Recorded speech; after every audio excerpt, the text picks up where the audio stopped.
I woke up in a hospital. Again. Rain stood beside the bed, arms crossed. "You're one persistent bastard, Harper." My throat hurt when I laughed. "Sloan?" "Gone. 2 of his men, too. But here's the twist. One of the bodies wasn't his." "What?" He handed me a photo. Burned, almost unrecognizable, but the jawline was unmistakable. Ethan. "Autopsy confirms," Rain said, "your brother's dental records. He was there that night." My mind spun. That's impossible. He died in the first fire. "Guess not. Looks like Sloan found him first." The monitor beeped faster. So he, what, recruited him? Or owned him? I stared at the ceiling. The room felt smaller, colder. Ethan hadn't died saving anyone. He died collecting. 2 months later, the city finally stopped buzzing with the story of the Harper fires. News anchors called me the man who burned his past. The cops called me reckless. The public called me a hero. I called it unfinished. Then one morning, a package arrived. No return address. Inside, a flash drive. The file opened with static, then a video. Sloan's office. And sitting across from him, Ethan. "He'll pay," Ethan said, voice trembling. "He always does." "And if he doesn't?" Sloan asked. "Then we make him." He looked straight into the camera, into me. "He thinks he's better than us. He isn't. He's just scared to admit we're the same." The feed cut out. My reflection stared back from the blank screen. I didn't recognize him anymore. That night I drove back to Harlow Street one last time. Nothing remained but soot and weeds, but I stood there anyway, in the silence. "You were wrong, Ethan. We weren't the same." I pulled out Dad's lighter, the one thing that survived both fires, and flicked it open. The flame danced in the wind. "You sold your soul for $150,000. I burned mine for freedom." I dropped it in the dirt, watched it die. And for the first time in years, I didn't feel fear, only peace. 6 months later, I got a call while driving through the city. Unknown number, static, then a woman's voice. "Mr. Harper, Victor Sloan is dead, but the debt remains. We'll be in touch." Click. The line went dead. I stared out the window at the skyline, the cranes, the new buildings rising from the ashes, every foundation built on someone else's ruin. I smiled faintly. Then I'll be waiting, because fire may destroy, but it also purifies. And I still had matches. Detective Rains sat across from me in a diner that smelled like coffee and rust. He scanned the letter, eyebrows knitting together. "SIR," he muttered. "Seen it before. Stands for Solace Investment and Recovery. Front company. Operates under real estate, construction, private lending, and extortion?" He didn't answer. "We've tried pinning them before, always slip through. New faces, new LLCs, clean paperwork. Dalloway was small fry. These guys, corporate sharks." "So, what do I do?" Rains leaned back. "They'll try to scare you into selling the new house lot, make you their next pawn. My advice? Don't bite." "I never do." He smirked. "Then maybe start biting back." That night, someone knocked on my door. Not pounding, polite, rhythmic. 3 knocks, pause, 3 more. When I opened it, a man in a tailored coat stood under the hallway light. Late 40s, smooth voice, predatory, calm. "Mr. Harper, my name's Victor Sloan. I represent Solace Investment and Recovery. You people really like dramatic timing. He smiled faintly. We like closure. You had an arrangement with our affiliate, Mr. Dalloway. His unfortunate passing has complicated matters. He was a criminal. He was a partner. He stepped closer. We're offering you a solution. Sell your property rights, pay your dues, and this ends quietly. And if I don't, his smile never changed. Then we collect loudly. I knew then that the police couldn't help. Dalloway was just a shadow. Sloan was flesh and blood. And men like that didn't scare with words. They scared with consequences. So I did what architects do best. I designed. Only this time, not buildings. Traps. I rented a workshop outside town. Bought cameras, locks, tripwires, and motion sensors. I studied Sloan's men, their cars, their routines. Every morning, one black SUV parked outside my street. Same plates. They weren't even trying to hide. By week's end, I was ready. I sent Sloan an email. To Victor Sloan. Subject: settlement offer. Meet me at the old Harper property on Harlow Street, midnight. Come alone, bring the documents. He replied 15 minutes later. Finally, maturity. We'll be there. We. Good. Let them all come.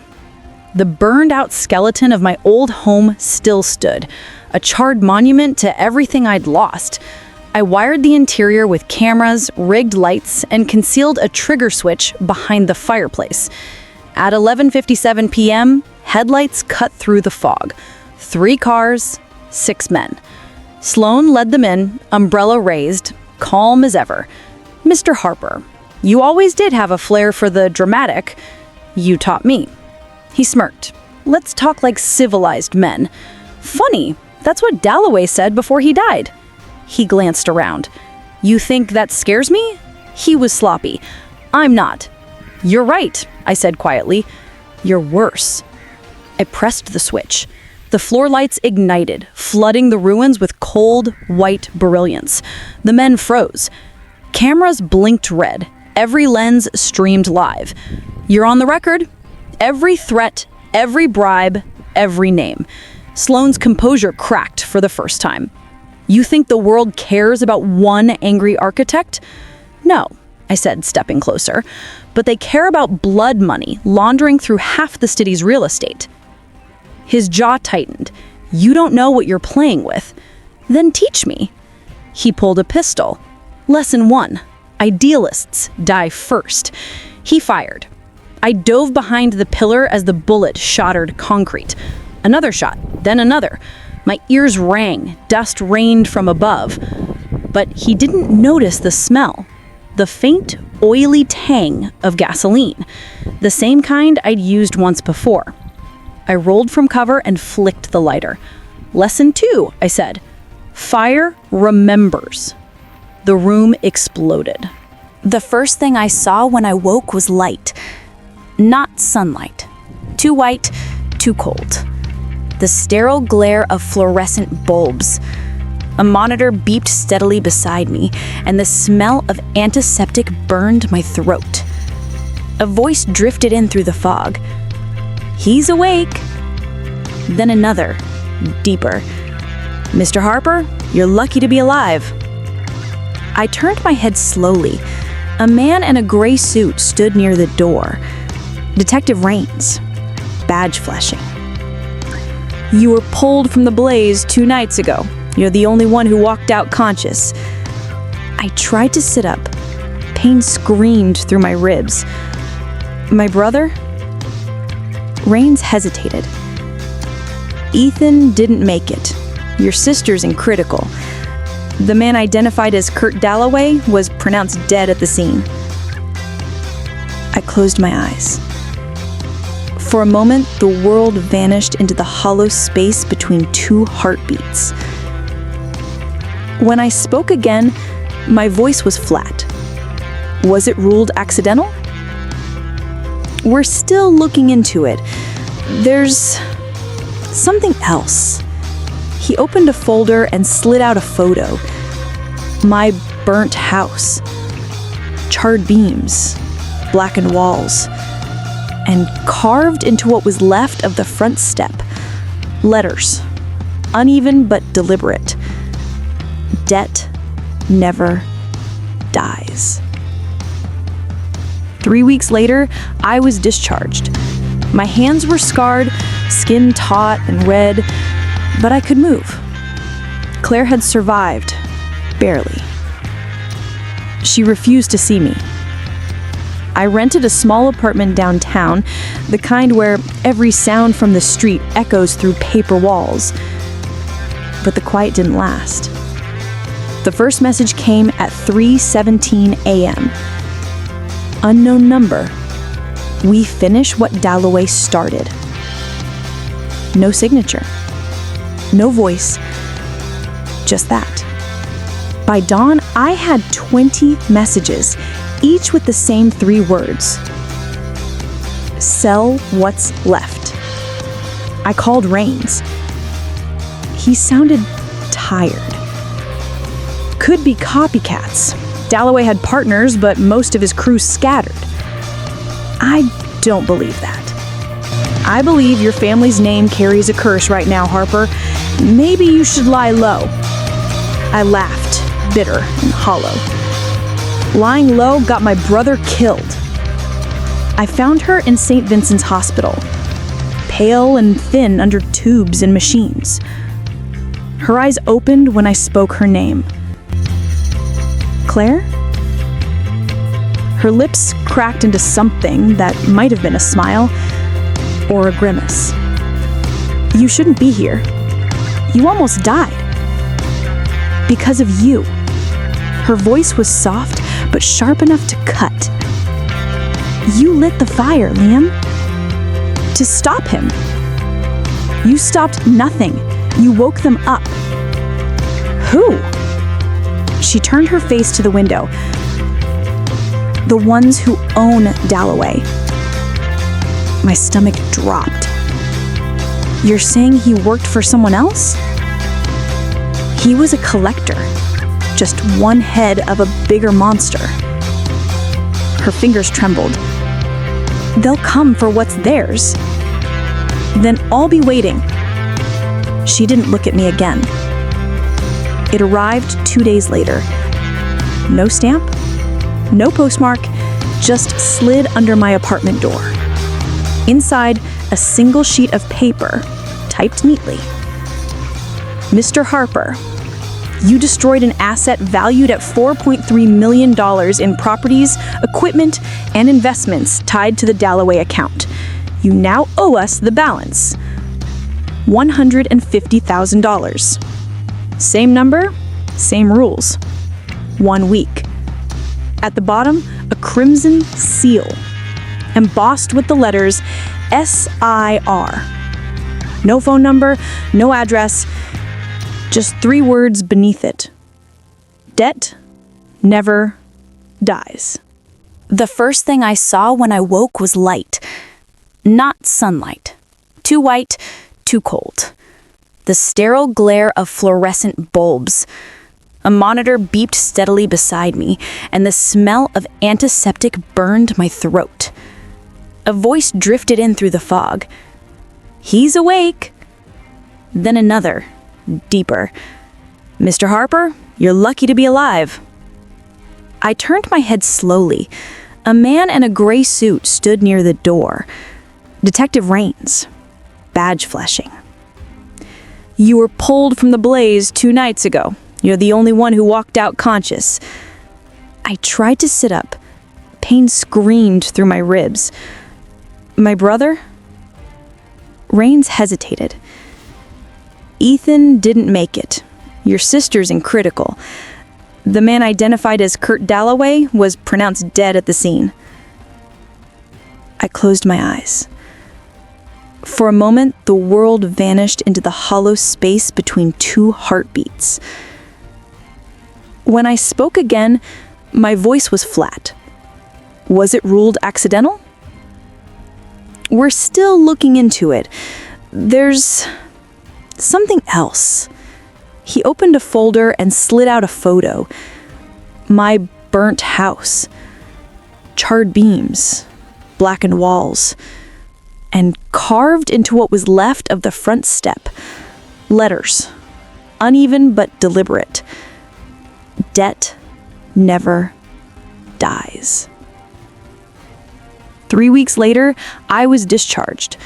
My hands were scarred, skin taut and red, but I could move. Claire had survived, barely. She refused to see me. I rented a small apartment downtown, the kind where every sound from the street echoes through paper walls. But the quiet didn't last. The first message came at 3:17 a.m. Unknown number. We finish what Dalloway started. No signature. No voice. Just that. By dawn, I had 20 messages, each with the same 3 words. Sell what's left. I called Rains. He sounded tired. Could be copycats. Dalloway had partners, but most of his crew scattered. I don't believe that.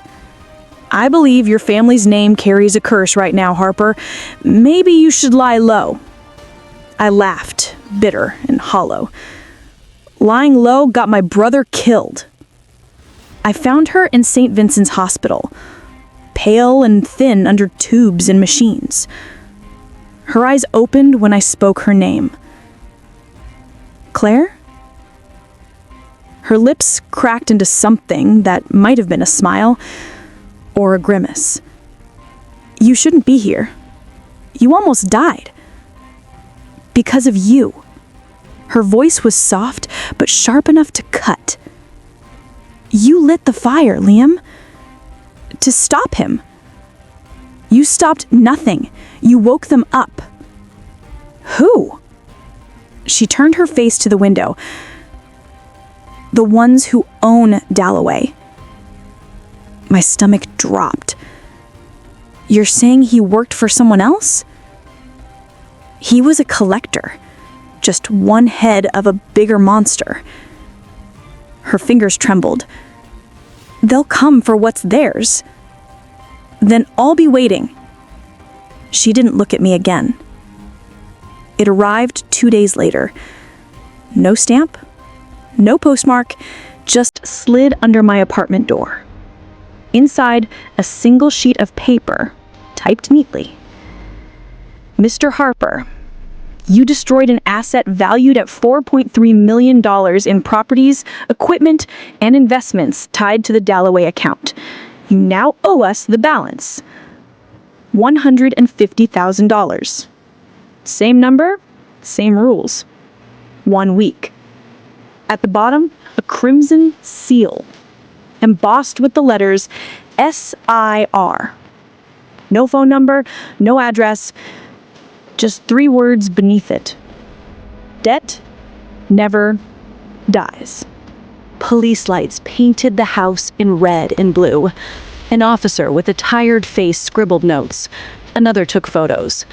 Broken glass, blood drops, a shattered family. You say your brother was one of the assailants? Yes. And the others? Claire Harper, Dean Markle. He nodded slowly. We'll issue a report. Any idea where they might go? Yeah, I said quietly. Home.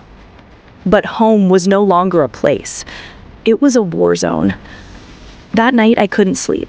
The storm died, but its echo stayed in my bones. When dawn crept through the blinds, I went to the attic, the one place untouched by the chaos. There, among boxes of Dad's old files, I found a folder marked Dalloway Construction 1998. Invoices, permits, payments, and one thin envelope labeled loan agreement. Inside, my father's signature, $150,000. Payable to Kurt Dalloway. My heart stopped. The debt wasn't new. It was inherited.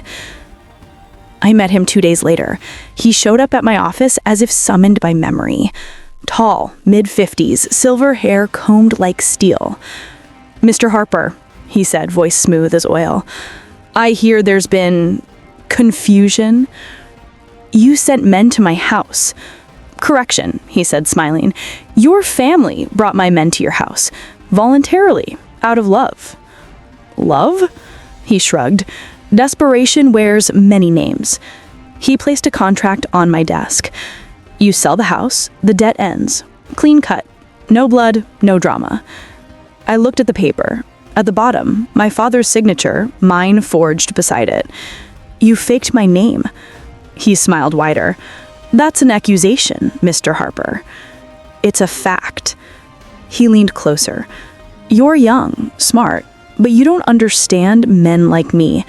Debt is memory. It doesn't fade when the lender dies. It multiplies. Get out. He stood, calm. We have until Friday. After that, we collect in full. Friday came like a funeral. I spent the morning fixing windows, pretending everything was normal. But the cameras I'd installed weren't for safety. They were bait. When the sun set, I waited. 9 p.m., 9:15, 9:30. Then, the motion light blinked. 2 cars, 4 men. They thought I'd run. They thought wrong. I switched on the generator. Every light in the house flickered awake, bright, cold, surgical. And every camera streamed live to a hidden drive in my office. The front door burst open. Ethan came first, then Dean, then 2 more of Dalloway's men, and behind them, Kurt himself. You really think you can hide behind walls forever, boy? Dalloway growled. Not hiding, I said. Documenting. He frowned, then saw the cameras. You think evidence will save you? The cops work for me. Not the ones watching this feed right now. His face changed. For the first time, Dalloway looked human. Dean lunged. I fired twice, warning shots this time. The men ducked. Ethan shouted, "Stop! Enough, Kurt!" "You're dead weight," Dalloway snarled, shoving him aside. Something snapped in Ethan. He grabbed the nearest bat and swung it at Dalloway. The sound was wet and final. Dalloway hit the floor. Blood pooled beneath his silver hair. Ethan stood there, shaking. He was going to kill us, Liam. I lowered the gun. He still might. Because outside, headlights bloomed. 6 cars. Dalloway's men. We had minutes. We barricaded the doors. Claire arrived mid-chaos, screaming when she saw the body. "What did you do?" "He forced us," she shouted. "It was him or us." "He owned us," she cried. "He owns everything." "Not anymore," I said. "This house doesn't belong to him." She turned on me, eyes wild. "You think you're a hero because you pulled a trigger? You think this makes you free?" Before I could answer, the glass at the back door shattered. Gunfire. Bullets ripped through the hallway. We hit the floor. Ethan fired back blindly. One of Dalloway's men fell. I dragged Claire behind the kitchen counter. She was sobbing. "I didn't mean for this to happen." "Then help me end it." I pulled the lighter from my pocket, the same one Dad used to light his cigars, and the bottle of gasoline from the generator room. "What are you doing?" Ethan shouted. "Ending the cycle." I poured the gasoline across the floorboards. The smell hit like a punch. "We'll die here," Claire screamed. "Better that than living as their collateral." I struck the lighter. Flames leapt like hungry ghosts. The house, the one that held every secret, every lie, every drop of Harper blood, began to burn. I remember the heat first, then the sirens, then nothing. When I woke, I was in a hospital bed, bandaged, burned, alive. Ethan wasn't. Claire barely made it. Dalloway's empire collapsed after that night. Videos, evidence, all uploaded automatically once the fire began. The cops called me a hero. I called it justice. The new house stands where the old one burned. Modern walls, glass, light. But I kept one thing from before, a charred fragment of wood from the original doorframe. Sometimes I still hear the echoes, the thud of bats, the crack of betrayal. And every time I whisper the same thing to the dark. You tried to buy me with fear, but I don't sell cheap. Outside, thunder rumbles again. The sky looks the same as it did that night. Split marble, black veins, lightning. And I smile. Because some debts aren't paid in money. They're paid in fire. The night the storm hit Crestview Hills, the sky looked like split marble, black veins slicing through flashes of lightning. Inside 14 Harlow Street, I was halfway through microwaving leftover pasta when I heard the first sound. It wasn't thunder, it was glass. A sharp crack from the living room window. Then, voices. Low, male, angry. And one voice that froze my blood before I even turned. "Liam, open the damn door!" Ethan, my brother, the one I hadn't spoken to in a year, the one who had called 2 weeks ago begging me to sell the house to help the family. I turned off the microwave. The hum died. Silence, except for the rain clawing at the roof. Another crash. The side window this time. I grabbed the bat from under the kitchen counter. Not a weapon, just an old Louisville slugger I'd kept since high school. But tonight, it would have to do. "Ethan, what the hell are you doing? You left us no choice, man." His voice cracked, half pleading, half furious. "Mom's losing her mind. Claire's crying every night. Dalloway wants his money. That's not my debt." A deeper voice boomed behind his. "Debt belongs to blood." Lightning flashed. 3 silhouettes outside. Ethan, another man, broad shoulders, hood up, and someone smaller, maybe Claire. "We're coming in, Liam. Last chance." I didn't answer. I locked the back door, heart pounding so loud it drowned the rain. And then the front window shattered. The house smelled of new paint and coffee. I'd bought it cheap, family property, rotting for years, inherited after Dad's death. The bank didn't want it. The neighbors didn't want it. But I did, because it was ours. Dad's death had split us. Mom drifted into pills and prayer. Ethan gambled. Claire followed whoever promised to save her. And me, I built walls. Literal ones. I'd poured my savings into restoring Harlow Street brick by brick, a place to breathe away from the noise. Then, one night last spring, Ethan called. "Bro, I messed up. We borrowed from a guy. His name is Dalloway. He helped fund Mom's medical stuff, okay? We'll pay him back once the investment flips." "What investment?" "Crypto startup. Big returns." I remember laughing.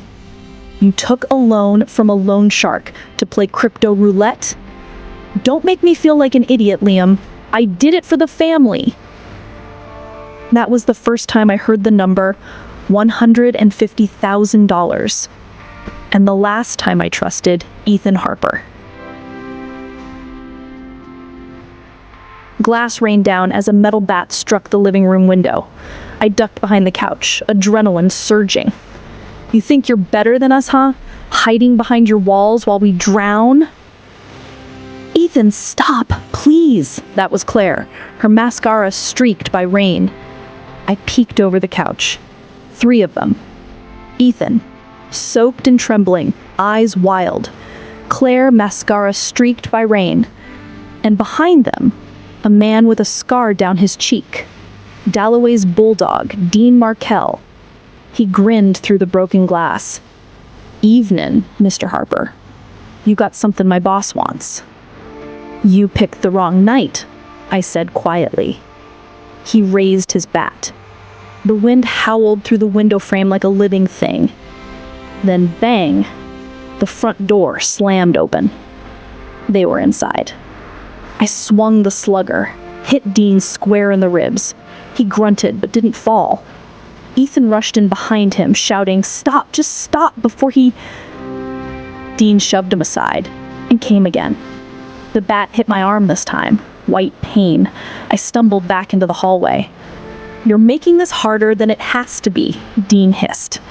"You broke into my house. I'm just returning the favor." I grabbed a lamp, swung, missed. The bulb exploded against the wall. Claire screamed. Sirens wailed in the distance, or maybe my mind imagined them. Then Dean froze, because something cold pressed against his throat. My gun.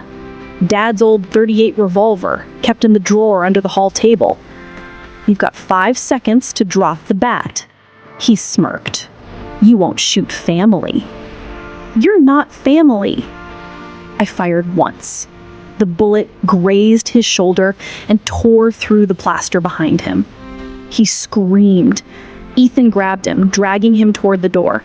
"We're done! We're done!" They ran. Rain swallowed them whole.